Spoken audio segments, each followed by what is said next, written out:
Alright, you guys still remember this? It's the story that I wrote and animated about a month ago. I believe this is what you would call recycling your own content, and that's what you do when you're too lazy to create new ideas. So yeah, we're gonna be just talking about some of the ideas that went into this work, because I think there's a lot to talk about, because I skimmed through what I want to talk about here, and it could make a decent lengthed video. One thing to note is that I don't think that I'll be doing this type of content anytime soon, because I took 2 to 3 weeks to finish this. I realized that in order to make something good, you would need 5 times or 10 times more effort than that. 2 or 3 weeks is not enough to write a good story and animate one as well. So yeah, and I don't think I'm capable of spending that much time on one thing. It's time better spent elsewhere.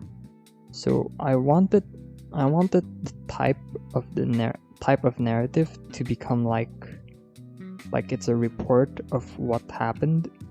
So this is basically supposed to be like some note in an archive, or maybe even like an audio document that's supposed to be played so that you can experience what happened at the time.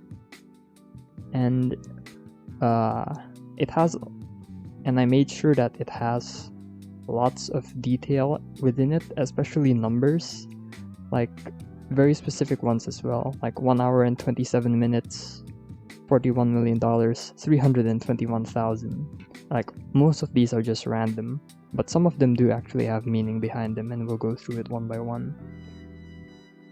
So just the numbers, I guess, just make it more realistic, and like it gives it the feel of like it's a historic document with an accurate historical representation, because all the numbers are specific. I guess like that was what I was going for, so I repeatedly used that theme a lot, I guess.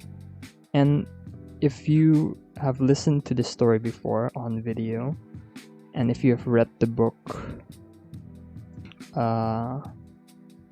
what's the name? Oh my god. Hitchhiker's Guide to the Galaxy, you'll notice that the writing style is very similar. And that's because I've been reading that book a lot and I love the writing style.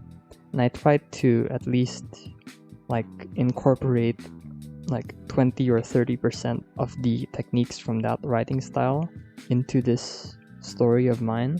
So what makes Hitchhiker's Guide to the Galaxy so special is that, to me, is that there are chapters dedicated to absolutely pointless topics that are not relevant to the story at all. Like, one example is the guy who wrote the book, he spent one chapter explaining a fictional branch of mathematics that exists in that universe. Exactly, he just spent one chapter. Given that it's a short chapter, but still, one chapter to explain a fake branch of mathematics that exists in your universe. That's awesome, man. The name of the fictional branch of mathematics is called Bistro Mathematics. It's it's pretty stupid. Basically, it's like speed and time and space. Those are relative, right? Those are not absolute values. The value of your speed depends on like your position in space and then some special relativity stuff. And so there is a new branch of maths that's based on the fact that numbers are not relative whenever you are inside a restaurant. So that's where the name comes from. Bistro math. Bistro meaning like cafe or restaurant. So basically, when you enter a restaurant, numbers and math won't work at all. So like when you reserve a spot at like 3 p.m., like that 3 p.m. right there, that number is relative. It's not absolute, because you're not gonna arrive there at 3 p.m. Maybe you'll arrive there at 3 p.m. and 5 minutes, or 3 p.m. 30 minutes, or even you'll be an hour late. So numbers won't be absolute in a cafe. And also, like, when you're with friends and you want to split the bill, basically the rule of how that works, it should be 50-50. That's how mathematics works. But in a cafe, that might not be the case. You're gonna find out that, oh hey, I think I paid more than I'm supposed to, or someone looks in their wallet and they're like, hey, I think I didn't pay for the meal at all, and like, just the rules of division doesn't work in that case as well. So in a restaurant, mathematics just doesn't work at all, and there is a whole branch of math in that universe. So the researchers, or like the people who study it, they have to perform their research in a restaurant to observe the non-absoluteness of numbers. So it's very hilarious, very funny, and it's also very creative. Like, how do you think of these ideas? It's just so amazing. And that's not the only detail that is explored there. Lots of other world building elements. Talks about the story of the universe, all the little details that are to these planets or this one person. Very cool. So that's what I tried to do as well. I tried to branch off to different tangents and different details. So I didn't directly talk about the AI that was developed. I talked about the story behind the companies that are basically fighting with each other, and also the government involvement in that. So let's just start from the very beginning, I guess. This is going to be very unorganized because I don't have a set of points to go through. I didn't prepare any of that.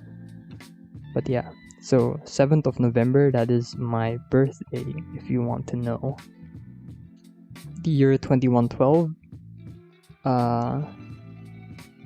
I guess I picked it because it is palindromic, and it's easy to say, like, and it's easy to say and it's easy to remember. Like 2112, you got that mirror symmetry there, and yeah, I think it's cool to like type it out. It's also easy to type it out, like 2112, easy to remember, instead of some like random year. And 13, if you've watched the series House, there is a doctor whose name is 13. So the idea of numbers being used as a subject or a name for something came from that idea. Also, Exerbia has a video titled 27, where it's a robot or an AI who has the name 27 as well.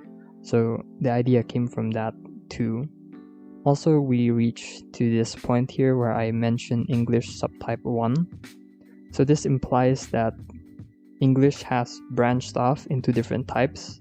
So this is just English subtype 1. And there's also English subtype 2, English subtype 3, although they are not mentioned. They're just hinted. The existence of subtype 2 and subtype 3 are hinted by this one word here. And I wanted to include that idea because languages, they tend to break apart, really. Or anything big tends to break apart. Like, I don't know, the Roman Empire. They became too big and then they just vanished and broke apart or something like that. You have one collective and then it's too big, so it has to separate. It's like a rule of nature or something. You can't have something that's too big. It's going to be too unstable. It's going to be too difficult to manage. And we actually have an example of this in real life. You know, British English and American English. Yeah, so English itself, it's already breaking apart and branching off into different types. Like the spelling in British English and the pronunciation is already different. Some meanings are also different between British and American English. So who knows, in 300, 400 years, British English and American English might sound completely different from one another, just like how Germany and French sound completely different to one another. Like German and French came from the same ancestor of language, basically, right? So who knows? British English, American English might branch out too as well. And this depicts a future. So basically, this whole thing here with people buying technology or investing in technology is like, I don't know, maybe it's a statement to capitalism. So basically, yeah, this basically just makes fun of it, because like they're spending money to like buy something, and then like and there's a part where the government comes and you're like, all right, you two stop fighting, I'm gonna take the robot.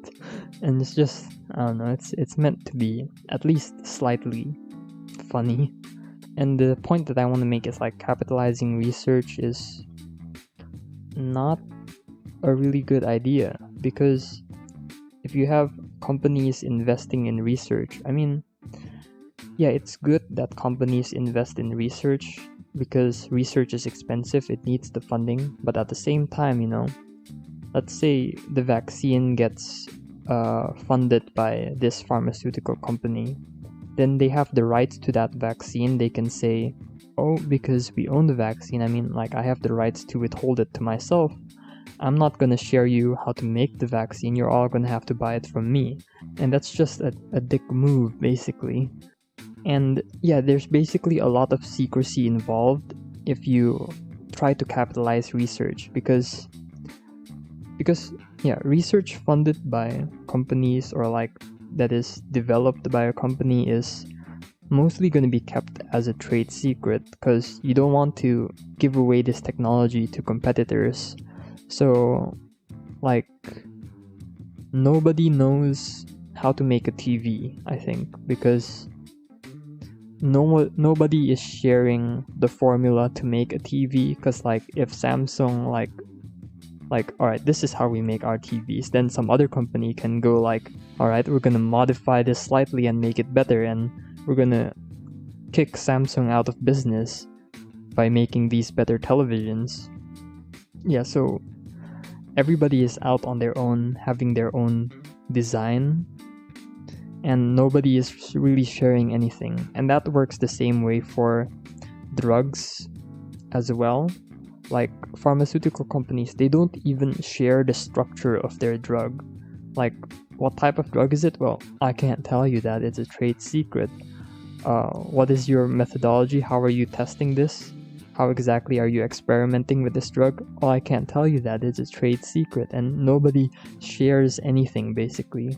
Not until like 20 or 30 years has passed and they're like, alright, we're gonna share the structure of this drug, we're gonna share the secret formula on how to make this drug.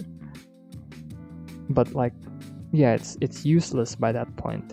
The reality is, instead of fighting together and being competitive, like what I just showed over here in this little story, like, collaboration could have taken place. Like, the two pharmaceutical companies, instead of being competitive, they could share research with each other, and they could potentially have created a better drug. But they don't do that because they want to make more money, and they're too afraid that the other company is going to turn their backs on them and like get more profit or something. It's like, whenever someone mentions the word cooperation, people go like, cooperation? What are you talking about? What kind of nonsense bullshit are you spitting out? Do you think we're living in a fairy tale or something? It's like, yeah, I mean, it could exist. There's no reason why it shouldn't exist, but it doesn't for some reason. And it's because people are too greedy or too afraid of betrayal. And that is not only in a company-to-company basis, but also in a general case, between people and people as well. And I just showed how stupid it is. Nobody came out. Yeah, there are no winners out of this story. Both the Japanese company just failed, the US company also failed, and the government just stole this technology away from both of them. Alright, so instead of going directly to the main story, we start again with a different side story. And again, this is just mimicking Hitchhiker's Guide to the Galaxy. And there is a reference to that here. Yeah, 42, which is a reference to the number that was given in Hitchhiker's Guide of the Galaxy as like the answer to the universe or something like that. Oh yeah, so at this part I wanted the computer to not function as intended, or to have like little errors inside of it. That's eventually gonna give 13 its self-aware capabilities, because it's not supposed to be so self-aware. That's not supposed to happen. So I wanted there to be the tiny errors that serendipitously caused this miracle of technology to give birth to itself. And so at first, like, how do I make the computer have an error? Or someone was like tinkering around with it and making mistakes. But like, why would someone be doing that? And then I have to explain the whole story of why Jack Manson did what he did. So there's this whole huge paragraph that explained the reason behind him tinkering around with the servers or the software. And this I wrote because I wanted to remind the readers that, oh hey, we are in the 25th century or 24th century, I don't know. So when I said 20th century television set, you would think that it's normal, and you could imagine that sound, but I immediately wrote that, oh, you don't know what that sounds like, because we're in the 25th century. So I wanted to use this example to remind you that we are not in today's world, but we are in the 25th century. So I don't know, I guess that just adds with the immersion. Oh yeah, lobster sausage. This is a reference to Ordinary Sausage, which is a YouTuber, and he is growing very, very quickly, which is really cool. And yeah, he deserves it a lot. He's pretty funny, and he's pretty funny and entertaining. And what he does is he makes crazy ideas for sausages. But yeah, it's mostly run as a joke, like how stupid or how ridiculous can this become? And he is entertaining while he does his stuff. So yeah, a lobster sausage is one of the sausages that he made, and it's actually one of the sausages that looked good and actually tasted good, according to him. Alright, so 328 new words. This is not a random number. At the time of writing this, I needed alright, so a bunch of new words got put into his dictionary, but I want to put an exact number again, because that's a recurring theme. A reasonable number would be somewhere in the hundreds. And when I thought about somewhere in the hundreds, then I just thought about 328, because Axel's username is 328, and he uses that number around a lot. So I just got naturally reminded of that number whenever I needed something within the range of 100 to 999. This number just popped out because I encounter it frequently, being around him. I don't know, I wanted to make 13 feel like a human. So 13 would be indecisive and have problems with selecting a voice library catalog, whereas if you think of normal computers, I don't know, they don't care, but 13 cares. and basically that turns 13 into a person. I don't know, it gives it the personality. And yeah, I still don't think, and this is just a personal opinion, but I put it into the story, I don't think that if we were to create an AI that acted like a human, I don't think we are ready for that.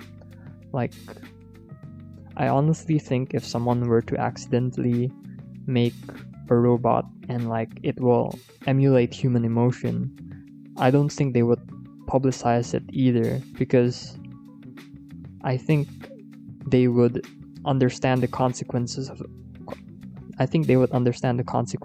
doing that. It's just the legal implications and everything is just too complicated, man. And if people did find out, it would be a bad thing, especially to the robot or the intelligent AI itself, because the AI also has its wants and its need as well. Maybe it also even needs its alone time, but it can't because the robot would be automatically famous. Like, everyone would want to see this robot, everybody would want to talk to this robot. Like, every single news network or every single scientist would want to have an interview with this robot. But you know, if we consider 13 or this AI as a person, then they also need their alone time too, I guess. Yeah, because they are a person, and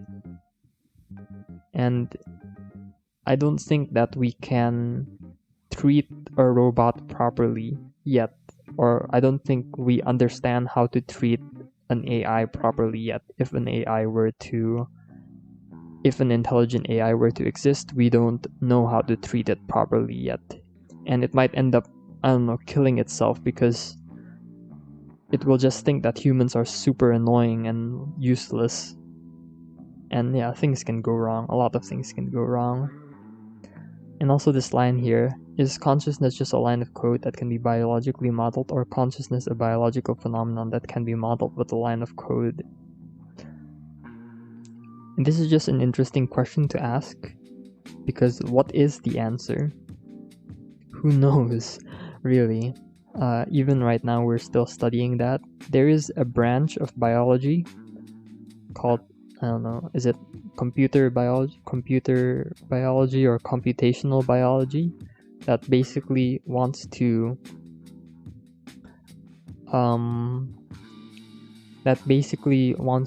explain biology in terms of a computer code.